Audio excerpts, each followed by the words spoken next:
Thank you very much, Ian. Thank you all. I'm not sure, I think I know or have seen most people online, so apologies if you know all about the Christian Research Association, but it wouldn't hurt for me to tell you a little bit more about some of our projects. So that's what I will do now. So the background to CRA, Christian Research Association, we were founded in 1985.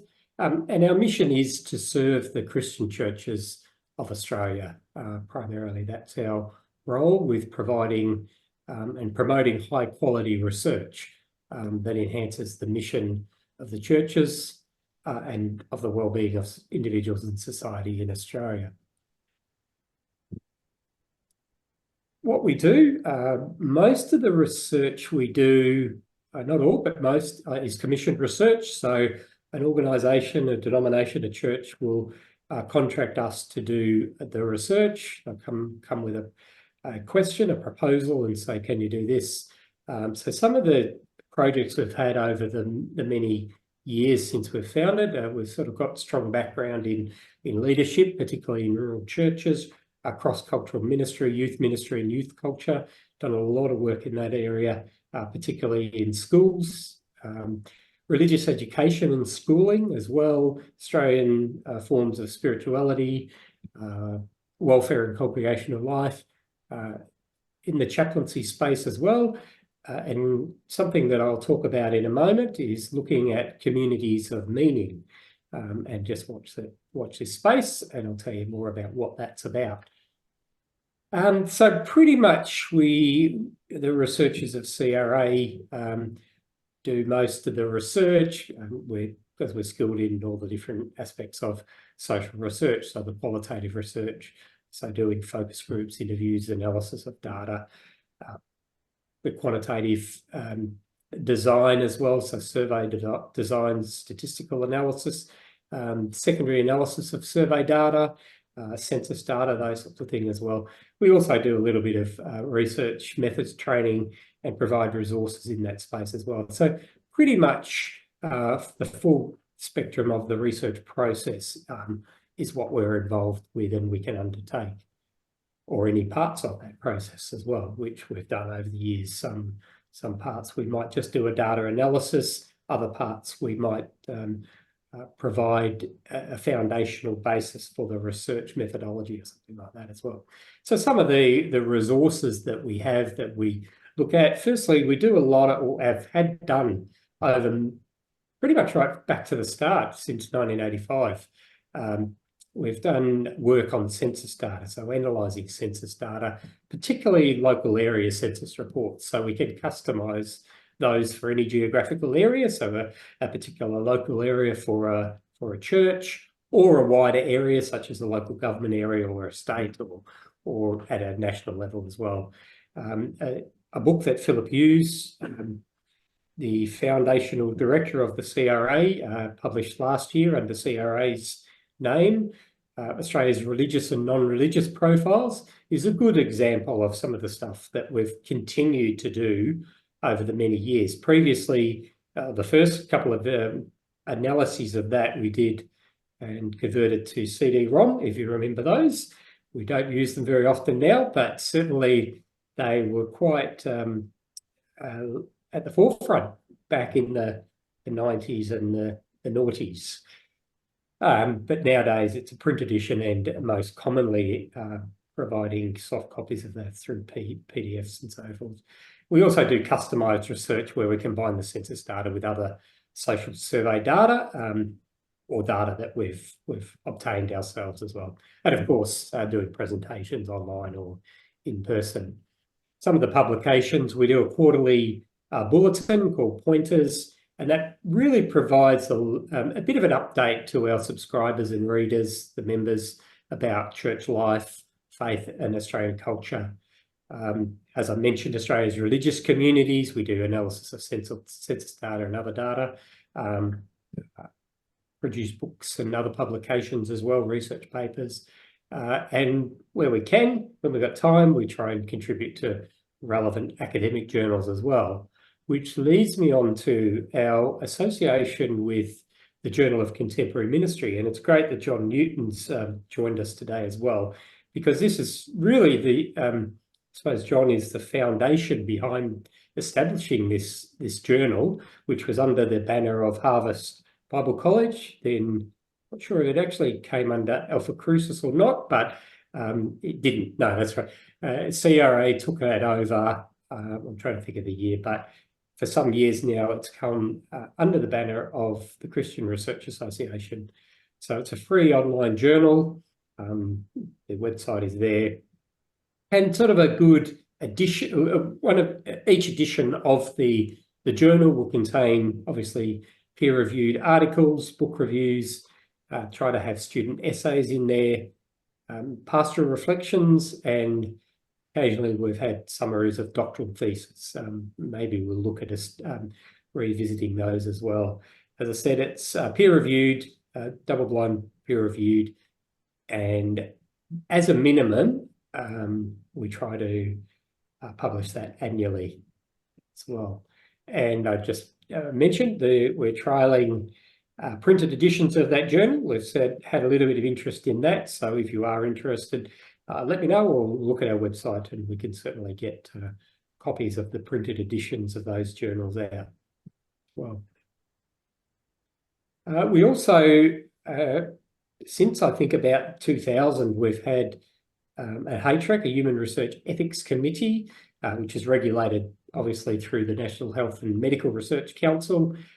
So we provide ethical oversight to institutions and organisations, particularly sort of some of the smaller theological colleges and institutes as well, that that don't sort of necessarily are not able to provide their own to establish their own HREC.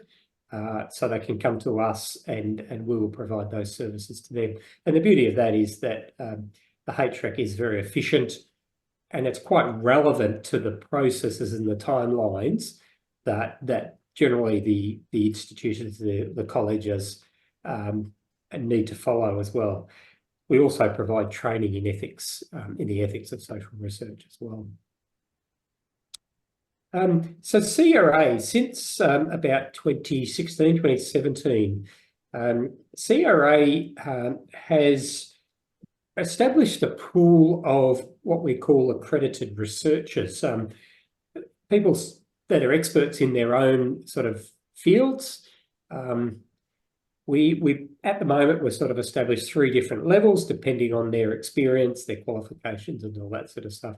And they will at times assist CRA with actually undertaking some of the research, or occasionally they will come to us and say, can you, so CRA will assist them with their research, so a vice versa way of doing the research as well. So as you'll see there's currently about 11 researchers that we have on board, and it's great that each of them has their, as I said, they have their own background of skills, background of interests and passions as well, so they can bring to the research that we undertake.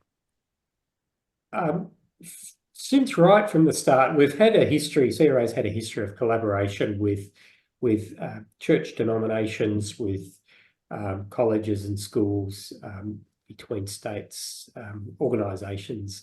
And so we regularly organise seminars, conferences, book launches, roundtables, discussions.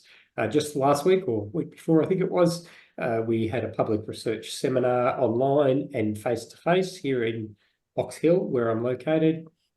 But we've also, just 2 years ago, we did an online census seminar. We collaborated with the National Centre for Pastoral Research, which is the Catholic Bishop's research office there. Last year, we launched Philip's book, both in Melbourne and Sydney. A couple of years ago, we were also involved with Flinders Uni, the University of Divinity, and the Lutherans to do a roundtable looking at domestic violence and religion. So yes, we collaborate on research relevant to the various denominations as well. We also do joint research grant tendering, I should say. But what I'm just going to do now is just very briefly tell you about 3 projects that CRA has done recently. And I'm not going to go into too much depth with those, but really just to give you a bit of an overview of some of the things that we do and some of the possibilities, I suppose, as well as maybe to give you a little bit of some of the interesting findings that I thought came out of some of those research. So firstly, I'll provide you with the 3 examples that are on your screen there. The first one was a project involving a Catholic parish here in suburban Melbourne. And they wanted to build, I suppose the project was building the parish community for the future. So looking at how their parish engaged in the local community. So they commissioned CRA to undertake, firstly, a survey investigating how the parish's mission through a sort of outreach, stewardship, worship, learning and participation was engaging within the local community, wider than just the church buildings as such, church congregation. They look for respondents from individuals that were recorded in their parish database, but then also wider through social media, through their different contacts. A secondary part of that research then involved undertaking 3 focus groups with selected volunteers from the parish and from the parish schools as well. And each group represented a distinct group of people within the parish. So there was parents of the children who were enrolled at the parish, one of the parish schools, individuals who had very limited engagement with the parish. And then thirdly, the third group was young people under the age of 30. So three quite distinct different areas that they wanted to explore within those groups as well. One of the key findings in the project was that, I suppose, for many of the parishes, involvement in the parish community, for many of the people, involvement in the parish community often revolves around the Mass, so the Sunday Eucharist. And theologically, one could most certainly argue that the Eucharist obviously needs to be the central element of a Catholic parish, a Catholic church. However, it was interesting, but I don't want to discount the importance of the Mass in the life of a Catholic community, but the continued focus by parishes on Mass attendance, according to the participants, can really diminish the many other ways people express their faith. As noted by the participants in one of the focus groups, the faith expression is quite different to different people, and hence an individual's desire for involvement in the parish, in the church community, is quite different. They suggested that, say, engagement in the parish community shouldn't have strings attached. That was sort of some of their words. Strings attached like obligations to be involved in liturgical celebrations or even to attend Mass, or involvement in the life of the parishes in other ways. But it should be an invitational, and it shouldn't be stipulated or even unintentionally stipulated, as is often the case, as part of an agreement to be involved with other activities. And I thought that was quite interesting, because I think very often that's what a lot of churches do. There's an unexpected or unintentional, expectation that if you're involved with our church community, that means you should be coming along to our Sunday services as well. But that was quite interesting. They were saying that really the Eucharist in the Catholic setting should only be the zenith for the involvement rather than the starting point. So we're aiming towards involvement, if that is what they choose, but it shouldn't be the starting point of involvement. So quite interesting findings. That was just one finding amongst other that I felt had real relevance for other churches as well. Now, the second example of a project we did was a welfare organisation.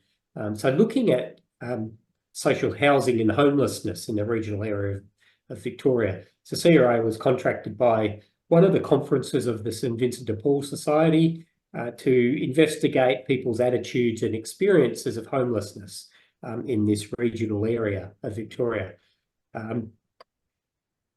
The project involved only qualitative data collection. So ideally, we wanted to do focus groups. It didn't work, so we collected data in other ways as well. So participants were recruited by the local community house. So there was involvement with people from the local community house in the setting up of that, that project as well. So using semi-structured interview questions, we had one focus group. There was a face-to-face interview and 5 interviews with people over the telephone. We also sort of collected a little bit of data, written responses to some of the questions we were asking from the underage, sort of under 18 participants as well. Apart from the complexity of finding social housing in or other accommodation, participants themselves identified that stable employment would assist them in being able to access suitable accommodation and hence moving to a more self-reliant lifestyle.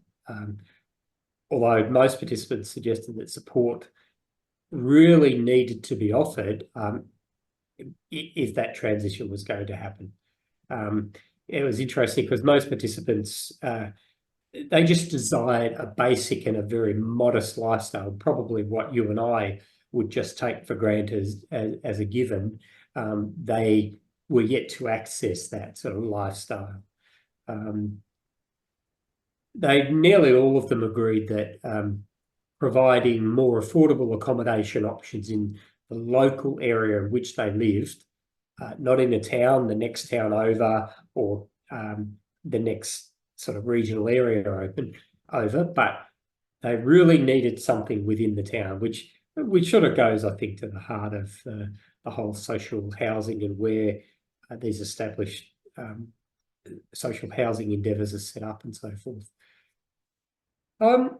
The third example, just quickly, and I'll keep moving on quickly as fast as I can, a Protestant church in suburban Melbourne wanted to look at a future development of their buildings. So really wanted to understand the current and future needs of their local government area in which this church was located. So it was a medium-sized, you'd probably describe it as a medium-sized Protestant church, really trying to understand or to seek how its buildings and the ministries that they were undertaking might play a pivotal role within the local government area into the future.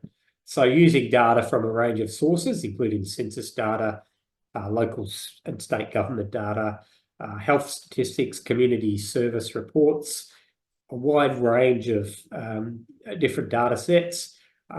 CRA explored sort of some of the key questions around that, sort of the current demographics, what's the social and cultural context of the area, how are things going to change over time, and what are the specific needs that we identified for the community, within the community into the future. And of course, what role a faith community such as this particular church could play in the local area in the future.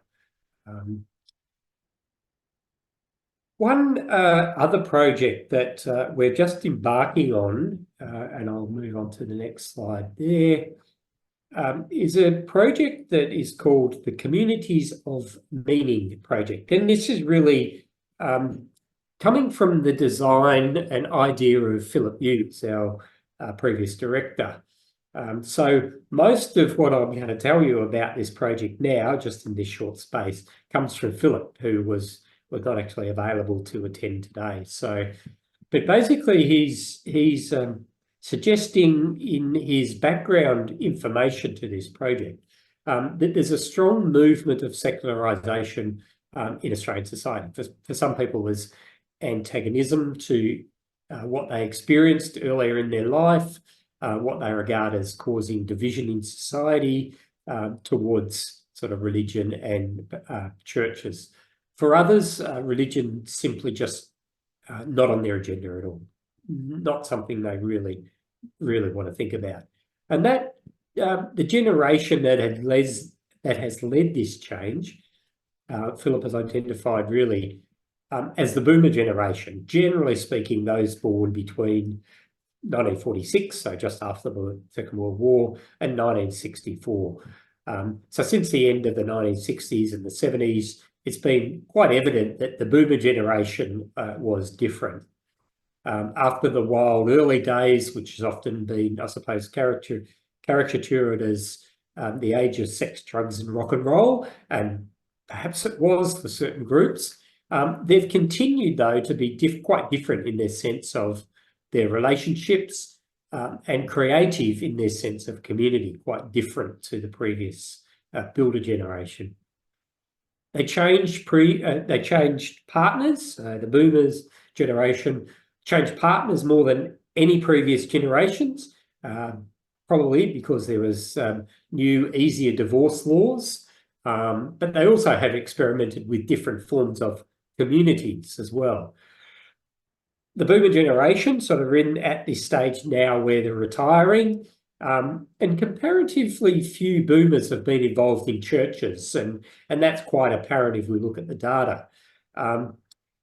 Philip wrote an article for our Pointers Quarterly Bulletin in December, and which he said just 16% of the boomers are connected to a religious community, while 28% of the builder generation, so sort of those born before 1946, are still connected. That's despite their age, their increased problems of health, mobility, etc. And Philip's book on the 2021 census that we published last year identifies or provides some details of people's identity. Of the people that were aged 75 and over in 2021, about 70% of them identified themselves as Christian. The boomers, so those people roughly aged sort of the 55 to 74 and the later generation in there as well, it was about 57%. So quite a significant difference in that. Probably changed also even in the last couple of years since the 2021 census as well. So what makes life worthwhile for those who are not connected to our churches or other religious group? That question specifically was asked in a survey CRA undertook with Seros, the findings of which were first released in the mid 2018, I believe. Seros, SEIROS, stands for the Study for the Economic Impact of Religion on Society. It's an interfaith think tank, really, for exploring whether, if, how religion has a beneficial impact on society. A much more detailed and a very important, I would suggest, and significant book by Professor Keith Thompson was launched last week or 2 weeks ago by Professor Peter Sherlock at CRA's research seminar. Have a look at it, see if you can find it, because it's quite I think it's quite an important book, as I said. But as Philip has suggested, in every generation, the major responses to the question about what makes life worthwhile were family and friends, sort of the two main ones. But there's much more to it just than that. Recent research from the Australian Bureau of Statistics, and I think we could probably find data from other places as well, has indicated that this generation is not as connected to family and friends or to the wider community as the previous generations were prior to ours, perhaps. From the perspectives of organisations, many are finding it hard to recruit new members, and it's not just the churches that are struggling there as well. Think of the Freemasons, Rotary, Lions, elderly citizens even. People are not joining like they once used to. And there's lots of factors for that, which I won't go into now. But all the research points to social connection being really important for our physical and mental health and general well-being. It's not just about seeing people, but having a meaningful conversation with others in the context of mutual support amongst that group, where people feel that they're valued, they can make a significant difference, and something that they can do in their aging years as well. It's almost seen as successful aging in some ways. So I suppose with CRA, with Philip as sort of the lead researcher in this, he's designed a major project to understand people's social connectedness better. What the project hopes to do is explore what sort of connections are attractive to the boomer generation. So those that are sort of just in their retirement or early retirement years now. So what gives them a sense of meaning and purpose in life, and what enhances their well-being? We've designed a major 3-year project, including interviews and surveys, put together a team of people to undertake the research, and we've just submitted an application for a major grant, which we hope to find out about next month. We do sort of hope this research will help us and obviously help others, including the government, to understand and contribute to more meaningful living and better social connection for people who are retiring, both now but into the future as well. At the same time, part of the findings, I think, will also help religious groups better engage with this generation and those following as well. So that's just a little bit of a background to some of CRA's projects and current project that we hope to get some funding on soon. With that, yeah, there's my contact if you need to sort of look me up at any time. But with that, I'll hand back to Ian, or take any questions, however you want to go, Ian. Fabulous. Thank you, Stephen. So any questions or comments for Stephen?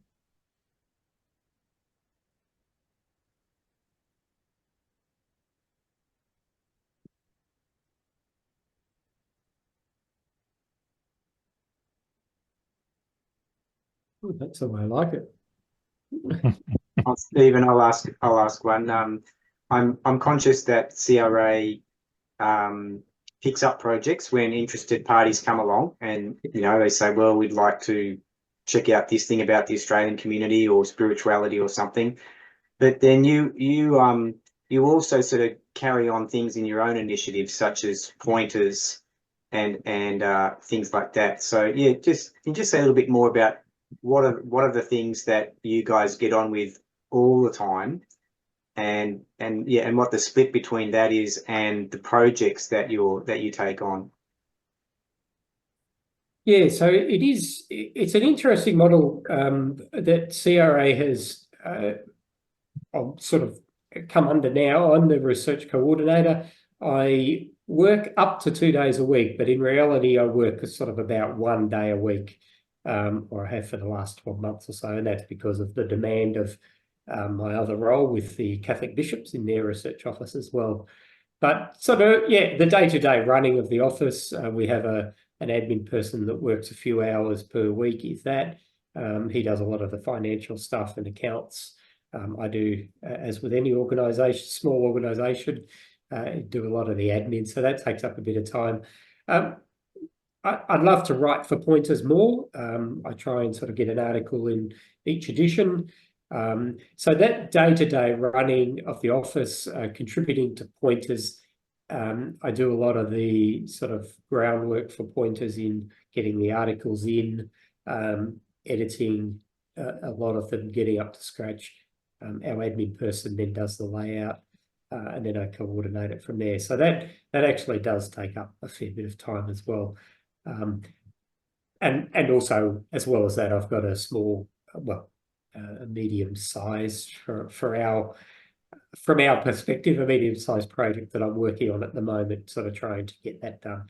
So yeah, we try and balance out obviously any research that we get, and this is where the accredited researchers will come in, and say tomorrow if someone rings me up and says, I've got a project for you, I need you, they want to pay $100,000 for it, I won't turn it down, obviously, but we could call on the accredited researchers and say, hey, are you interested in assisting with this research as well. So, you know, if the demand's there, we can ramp it up. If it's not, then, you know, I just do my day-to-day stuff of trying to sort of keep moving along with pointers, the organisation of the office, promoting research, organising the seminars and so forth as well is something that we've committed to in our strategic sort of plan moving forward as well. So regular ones, at least annually, if not twice a year.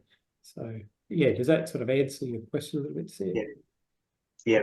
No, thanks. That's good. I wonder if you could talk about funding a little bit, Stephen. So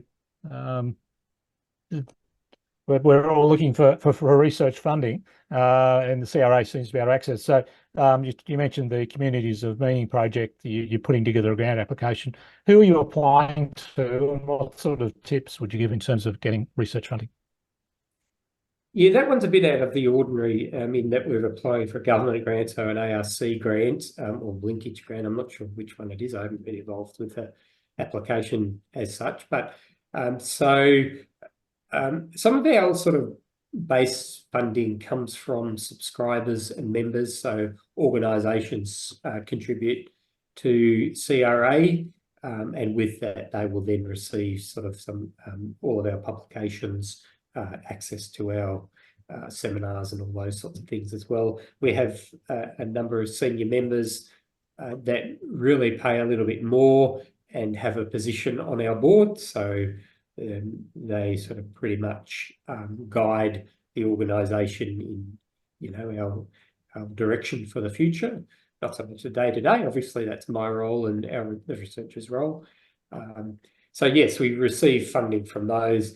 And we receive, obviously, from commissioned research, we receive funding to do that research. But sort of all of the day-to-day work as such comes from the base funding of our subscribers, our members, senior members, and so on. Occasionally, sort of, we might apply for grants. It's becoming harder and harder for those in research. I think it's becoming harder and harder, and obviously, depending on where the money is coming from, there's a lot of strings attached, particularly if it's government funding as well. So that can be a bit of an exhaustive process to apply for grants, and very often the result isn't what you want as well. So, you know, you try to get the balance of how much time do you put into to a grant application, and what are the odds that you might even get it. You know, for organisations, I'd imagine for most churches, Christian organisations, whether it's research or other, time is money.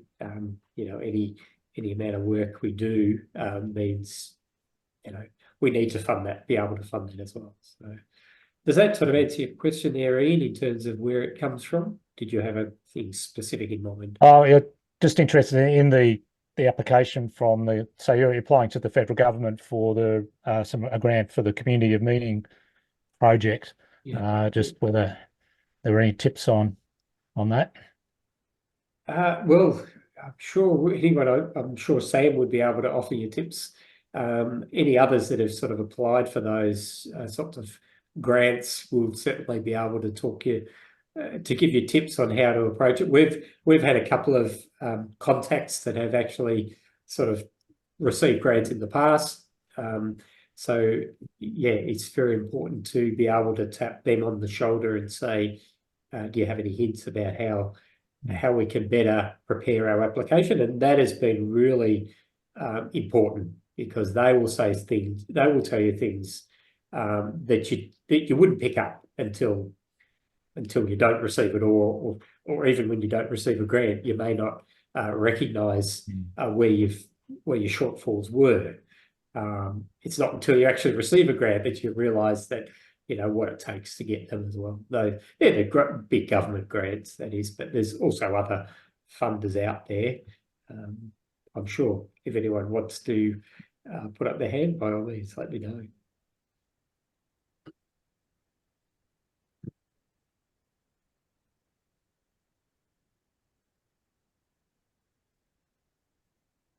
No, all right. Any other questions from anybody else? I've got something of a related matter if there's no other questions.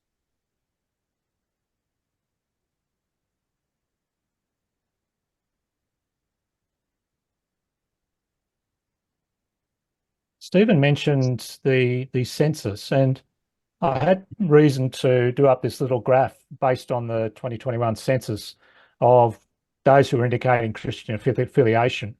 And as Stephen mentioned, there's been a decline there, but I was interested to see that slight kick up in Gen Z. I was wondering, anybody got any insights on that? Probably, yeah, well, I've got Sam and Stephen particularly here. Any comments on that? Yeah, I'll comment on it. We have seen similar sorts of patterns in younger people's willingness to check out church. So, and I don't know whether you remember seeing this in any of the, we did a webinar last year, and we showed a graph with a similar sort of a shape, but it was, you know, who tries out church, who doesn't normally go. And we were surprised that there was a larger number of young people who had tried out church, or who had nearly tried out church but decided against it. It was like 3 times what it should have been. And we saw it in 2 different questions that we'd asked. So it wasn't just one sort of random thing. There was a bit of a convergence of, we really think there's something going on here. So yeah, we think there's a greater openness in the youngest group. I think one thing that's always interesting when you look at these generational cohorts is to remember that the millennials are the children of the baby boomers, and the Gen Zs are the children of the Gen Xs generally. I mean, obviously there's shifting, but that's a pretty good generalization. And, you know, as you mentioned, the baby boomers is really the generation that walked away from church, and it's continued on from there. And the Gen X, we just said in our webinar last year, Gen Xs are, you know, really quite a different group to baby boomers, you know, myself being one of them. The Australia baby boom ended earlier than the American baby boom, so there's actually a little bit of confusion about where to draw the line. So quite often people will draw up their generational stuff based on the American baby boom that ended in about 1965 or 6. But the Australian baby boom ended earlier in about 62. And I know that because my boss did her PhD on generations. And so, yeah, that makes me a Gen X, not a baby boomer, because I was born in 66. So, yeah, I think we see some differences like this. One of the things we said in our webinar last year was, who's holding the microphone right now in general public discourse, in the media, in politics? And what we're referring to there is that the people who are now CEOs and, you know, high level leaders are younger baby boomers and older Gen X, and they are probably the most cynical towards church out of all the generations. And that there are some groups under them that haven't gone through perhaps quite the same process of overt rejection and are more open to spirituality than their parents. So yeah, we're encouraging church leaders, saying, don't assume it's getting worse with every generation. It may be that we've had our really worst period, particularly with the cynical Gen Xs, and that the graph you're showing us here is affiliation, which isn't the same as openness to spirituality. It's people who they're really actually willing to tick the Baptist box or the Anglican box or the Catholic box in the census. But what we know is that those younger groups are more open to spirituality than they should be if the trend was getting worse and worse, and that the youngest group is far more open than the trend would suggest. So that would suggest that we might have peaked in terms of our cynicism levels in the Gen X generation and in the young baby boomers. Thanks, Cam. Kelly, did you want to say something?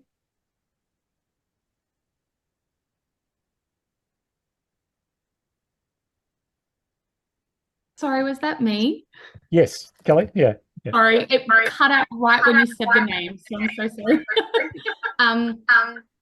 Yeah, sorry, I'm echoing, so I don't know who I'm coming through, but I just thought, oh, thanks, Sam. I just wanted to comment on it. This is my passion space, is younger generations and connection, and I focus most in digital ministries and communication.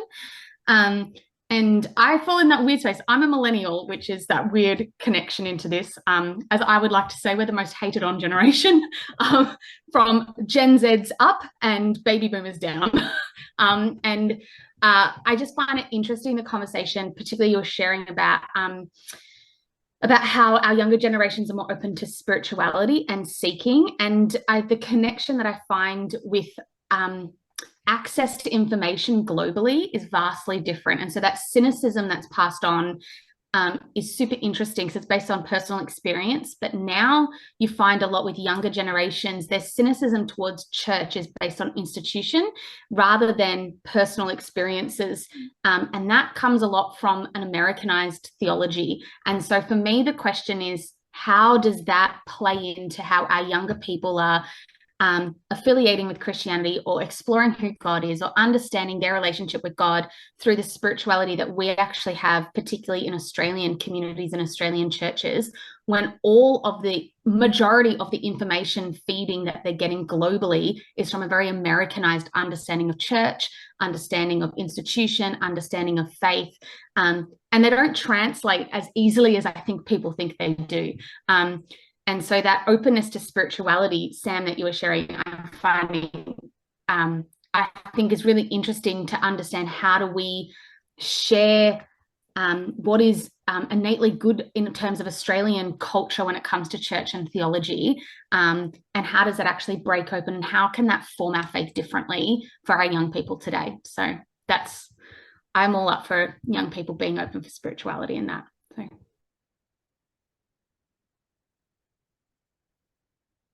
And Sue, you had a question or comment? Yeah, firstly, to respond to Kelly, I think you're absolutely spot on. And I get quite concerned seeing the influence of American Christianity, a lot of it very good, but I do wonder if the Australian church needs to really work at a stronger voice, generally. My other comment was really just looking at that graph. The youngest of the Gen Zs will still be going to church with their parents. A lot of them won't yet have reached an age where they've decided, I'm going to carry on with this or give up. I don't know if Sam can respond to that. So I'm wondering if the graph would go back down again once they're the age that millennials are now. I did wonder about that, but then I think this is based on the census. It's only the 18 and overs who fill it in. So it's so it would only be obviously the 10-year-old Gen Zs are not actually collected by the census. So I don't know if somebody can correct me on that or not, but that was my conclusions about it. John? Well, yeah, I'm not on that particular. That was a good point, I think, that needed to be raised. Just a little small discrepancy about baby boomers. You said that people born in 1946 and onwards. They would be 78, not 74. I just noticed it because I just turned 75 and I think, am I no longer a baby boomer? I think because this dates from the census of 21, so you got to wind back a few years and say how old people were in 21. That's right. So this is the census. And just sorry, Ian, to correct you on that. Yeah, the census does include everyone. So they complete it for children. A parent will complete it for children under 15. That's the beauty of census data, isn't it? It does include everyone. It's not a sample, so we don't have to play around with weights or anything like that. It's a complete picture. It's a snapshot in time, obviously, but it's a complete picture of the total population. Yeah. So Yeah. So when a parent is filling out the form for the house, they might be deciding, I'm Anglican and so is everybody else in this house. Or they might be selective and untick a few people, but generally they're just going to tick the kids as whatever they are. Yeah. So then that would support what the other lady was saying, that as those kids get older, like they get to say 15 or so, we draw the line at 15 and that's where we start talking about young adult retention. But there's a line there somewhere where kids, assert themselves and say, I'm not going to come to church anymore with you, Mum. You can't make me. you let me come home from school without supervision, so I'm allowed to stay home on Sunday now too. So yeah, it may be that they will start dropping off their affiliation a bit once they're over that age. But hopefully we're doing a better job retaining our children and youth than previous generations. That's got to be our hope, that we won't have the same drop off of young adult retention as previous generations have had. Now we're putting a bit more effort into it. That's me trying to finish on an optimistic note of the discussion there. And can I just say, add to that though, I think you know, that slide says something, but I think there's some underlying things there as well in terms of religion and Christian affiliation, attendance particularly, is going to look very different for the different generations. And I think there's a hint in probably the fastest growing Christian group from the census is those that do not identify with any particular Christian group. So they'll write in that they're just Christian. They're not Anglican or Catholic or Baptist. They'll write in Christian. And I think that says something. I think it'll certainly point to something in the future. I don't know what, but I think it does say something. So yeah, that might be reflected in the graph that you've put on the screen there. And maybe, you know, Sam with NCLS can sort of find out some of the more answers in terms of what that looks like at a congregational level into the future though. So.